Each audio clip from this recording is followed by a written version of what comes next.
Kibuloy. Sapagkat ako po ay matagal ko na pong kilala si Pastor Kibuloy. Magkasama po kami, ma'am, noong panahon ng Pangulo po ay si Gloria Macapagal Arroyo. Kami pong dalawa ay magkasama sa peace, sa lahat po ng hakbang ni Presidente Gloria Macapagal Arroyo na magkaroon ng kapayapaan sa buong Pilipinas. Ako po ay hindi pa senador noon. Ako po ay isang artista na kilala sa usapin ng pamimigay ng pera. Pero kahit isang beses, hindi po ako hiningan ng pera. Tinumong ko ito sa Executive Secretary ng Kingdom at CEO ng McDonald's KGC na si Eleanor Cardona. Pero di ako hindi po naniwala because pinagalitan ako sinampal dahil grabe na daw po yung yawa sa loob ko. Pinag-fasting ako ng 7 araw na walang kain. Gusto ko na pong tawagan yung family ko para humingi ng tulong. Pero wala na po akong cellphone. Kalagitnaan po ng 2020, ako po ay na-assign sa SME9 News sa Makati bilang pong researcher. 8 AM to 4 PM po yung duty ko sa newsroom. At 6 PM to 11 PM naman po ako namamalimos. Si Tina San Pedro po, na boss namin sa SMNI. Ay siya din nagsasabi sa amin na kailangan namin ma-hit yung aming mga goals. Minsan din hindi ko po ito naaabot dahil na rin sa pagod sa duty sa newsroom. Kaya sinasampal po ako at hinahampas ng libro ni Tina San Pedro. 2021 po ako umalis ng tuloy ng Kingdom. Buong loob ko at kahit natatakot ako. Sabi ko hindi na ako magpapapigil pa. Noong unay araw yun nila ako payagan. Pero kalaunay pumayag sila matapos ko sabihin na kakasuhan ko si Tina San Pedro. Pero bago po ako umalis ng SMNI, kinausap po ako ng SMNI CEO Marlon Rosete na wag daw ako magsasalita tungkol sa Kingdom, anong mga nalalaman ko, especially sa mga nakita ko sa Glory Mountain. Kung hindi, ipapakulong daw ako at mawawala ako dito sa mundo. Nanahimik po ako ng ilang taon. Bit-bit po ang trauma, ang aking mga pinagdaanan. Lalo na po ako ay member ng LGBTQ community. Maraming salamat po.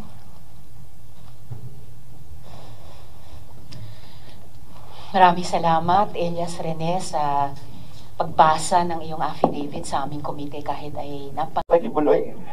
Tinumong ko ito sa Executive Secretary ng Kingdom at CEO ng McDonald's KGC na si Eleanor Cardona. Pero di ako hindi po naniwala because pinagalitan ako sinampal dahil grabe na daw po yung yawa sa loob ko. Pinag-fasting ako ng 7 araw na walang kain. Gusto ko na pong tawagan yung family ko para humingi ng tulong. Pero wala na po akong cellphone. Kalagitnaan po ng 2020, ako po ay na-assign sa SME9 News sa Makati bilang pong researcher. 8 AM to 4 PM po yung duty ko sa newsroom. At 6 PM to 11 PM naman po ako namamalimos. Si Tina San Pedro po, na boss namin sa SMNI. Ay siya din nagsasabi sa amin na kailangan namin ma-hit yung aming mga goals. Minsan din hindi ko po ito naaabot dahil na rin sa pagod sa duty sa newsroom. Kaya sinasampal po ako at hinahampas ng libro ni Tina San Pedro. 2021 po ako umalis ng tuloy ng Kingdom. Buong loob ko at kahit natatakot ako. Sabi ko hindi na ako magpapapigil pa. Noong unay araw yun nila ako payagan. Pero kalaunay pumayag sila matapos ko sabihin na kakasuhan ko si Tina San Pedro. Pero bago po ako umalis ng SMNI, kinausap po ako ng SMNI CEO Marlon Rosete na wag daw ako magsasalita tungkol sa Kingdom, anong mga nalalaman ko, especially sa mga nakita ko sa Glory Mountain. Kung hindi, ipapakulong daw ako at mawawala ako dito sa mundo. Nanahimik po ako ng ilang taon. Bit-bit po ang trauma, ang aking mga pinagdaanan. Lalo na po ako ay member ng LGBTQ community. Maraming salamat po. Maraming salamat, Elias Rene, sa pagbasa ng iyong affidavit sa aming komite kahit ay napakasakit. Bago ako magtanong ng mga follow-up questions sa inyo, nais ko pong i-acknowledge ang presensya ni Senador Robin Hood Padilla. Sukran sa pagdalo ninyo. Meron po ba kayong opening statement bago ko tanungin si Elias Rene? Isang magandang umaga po sa ating ginang tagapangulo. Makikinig muna po ako. Maraming salamat po. Afuan, sukran, Sen. Robin. Sige po, balik ako sa inyo, Elias Rene. Ang sabi mo dito sa inyong affidavit, nung una kang nirecruit sa Keepers Club International, ang pinangako sa iyo ay mag-aaral ka. Ano po? Natuloy ba na makapag-aral ka pagkatapos mong ma-recruit? Yun po yung pinangako ni Kibuloy sa amin, sa mga youth, na papag-aralin kami sa Jose Maria College. Pero ang sinasabi niya sa amin is, kailangan lang namin ma-hit yung mga goal na binibigay niya sa amin every day at every month na 1.5 million. Sabi niya is next year mag-aaral na kami, pero hindi naman natuloy.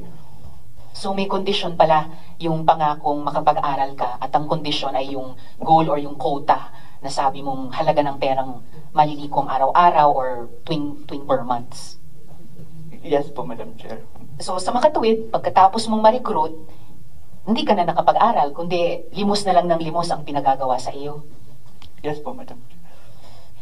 Sabi mo rin, nagbabanggit kayo ng mga NGO na ginagamit nyo para makapaglimos. Nabanggit mo halimbawa, Elias Rene, itong Children's Joy Foundation. Tama ba na ito di umano ay isang orphanage? Yes po, Madam Chair. Kasi every bare months po yung tinatawag na month of blessings. Dito po kami yung goal po namin is mga million po. Tapos pinapagamit po kami ng mga fake charity like Children's Joy Foundation. Pinapasama po sa amin yung mga kabataan age 13 to 16 para po mamalimos. So, ano yung utos sa inyo na sabihin tungkol dito sa Children's Joy Foundation or yung iba pang mga NGO di umano, or anong utos sa inyong sabihin tungkol dito sa mga bata, mga teenager na kasama nyo na 13 to 16 years old? Particularly sa GCGF, yung sinasabi po namin, meron po kami mga binibigay na letters, tapos yung nakasaad is tulong po para sa mga kabataan. Ano-ano yung iba pang mga foundation na bukod dito sa Children's Joy Foundation na kumbaga pinapagamit sa inyo para makapaglimos? Children's Joy Foundation po is para sa mga kabataan, then Handog ng Pagmamahal Association, Alay sa May Kapansanan para po sa mga may kapansanan, at Psalms of David para po sa mga youth, at Philharmonic Orchestra po para sa mga musician at artist. Pwede po bang tanungin kay Yusek Dimaporo sa DSWD, pwede po bang i-check ng department kung ito pong Children's Joy Foundation unang-una na ay rehistrado sa inyo, at pati na rin po yung ibang binanggit ni Elias Rene, Handog ng Pagmamahal, Alay sa May Kapansanan, Psalms of David, at tama ba yung narinig ko? Philippine Philharmonic Orchestra? Philharmonic Orchestra po. Philharmonic Orchestra. Mari po bang ma-check Yusek Dimaporo? Yes, Madam Chair, we will check it and provide you a report as soon as possible. Alright, Sukran, Yusek Dimaporo, harinawa bago ng susunod na hearing po. Salamat po. And ma'am, ano pong liabilities ang pwedeng i-attach sa mga di umanong NGO, nagsasabing orphanage sila, pero in effect, nagiging conduit pala ng human trafficking? I believe, Madam Chair, that these would be referred to the more proper authorities like DILG or even DOJ. In fact, in the last hearing, the notes that we've had, we have forwarded it to the IECAT of the region, in Region 11, yung field offices po namin.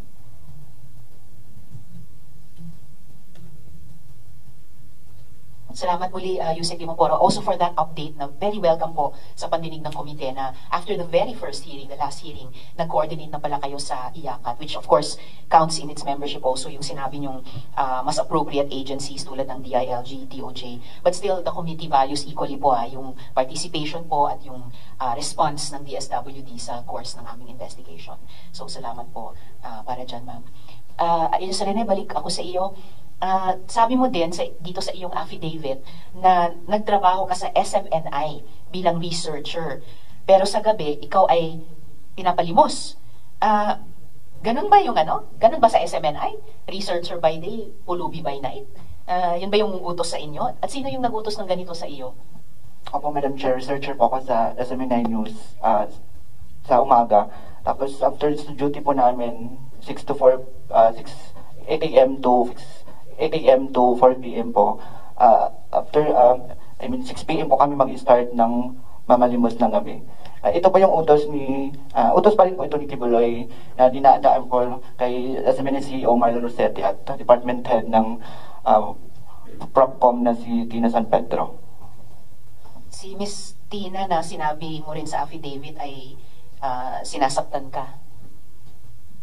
Yes po, Madam Chair. Sinasaktan po ako ni Tina pag hindi ko po na-hit yung goal every night kasi dahil na rin po sa pagod sa duty ko sa newsroom, kaya hindi ko po minsan na-hit yung goal na binibigay niya sa akin. Oo naman. At kahit doon sa duty mo sa newsroom, may sweldo ka ba doon? Sa Seminay po, Madam Chair, wala po ang mga worker po doon sa Seminay. Wala po kaming sahod monthly. Wala po din kaming mga benefit. Yung binibigyan lang po kami ni Kibuloy ng may tinatawag ng honorarium ng 200 to 300. Pero depende pa rin po yung sa mood niya kung magbibigay siya o hindi. At yung honorarium na 200 to 300 na depende sa mood ni Kibuloy, ano yan? Bawat araw, linggo, buwan? Depende po sa mood niya kung magbibigay siya. Pero araw-araw ang pagbigay niya. Kung mood niya, depende yung halaga sa mood niya. Once a week po kung Once a week. So, once a week, 200 o 300 pesos, depende pa kung nasa mood siya.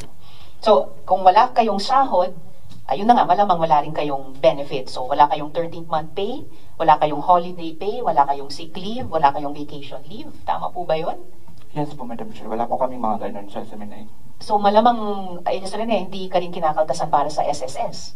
Wala din po. Walang PhilHealth, walang pag-ibig. Wala din po.